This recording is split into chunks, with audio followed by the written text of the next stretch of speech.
Tonio Portuguese se jkun qed jinħatar bħala iċ-Chairman il-ġdid tal-Public Broadcasting Services.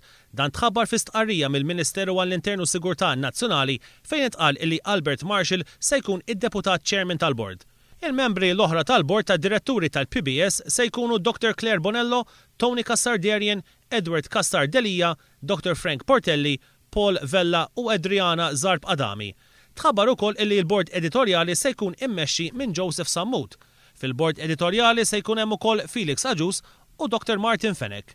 Fil-jiem li ġejjin, il-Gvern se jkun qed iħabbar ukoll it-twaqqif ta' bord għar-riforma sabiex jitwettqu l-bidliet meħtieġa fix-xandier pubbliku skont kif imwiegħed fil-manifest elettorali tal-Gvern ġdid. Intant Joe Cordina nħatar bħala Chairman il-ġdid tal-kumpanija Gozo Channel u bħala Deputat Chairman inħatar Dr. Christian Zammit. Dan ħabru l-Ministru għal-Awdix Anton Refolo waqt żjara li jagħmel fl-uffiċini tal-Gozo Channel. Illum din il-kumpanija taqa' taħt id-Dikasteru tal-Ministeru għal-Awdex b'differenza għall-amministrazzjonijiet preċedenti fejn l-istess kumpanija kienet taqa' taħt id-Dikasteru tal-Ministeru tat-Trasport u dak tal-Finanzi rispettivament.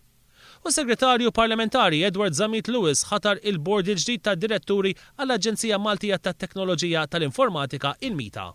Il-bord tad-diretturi se jkun immexxi minn Tony Sultana bħala Chairman Eżekuttiv.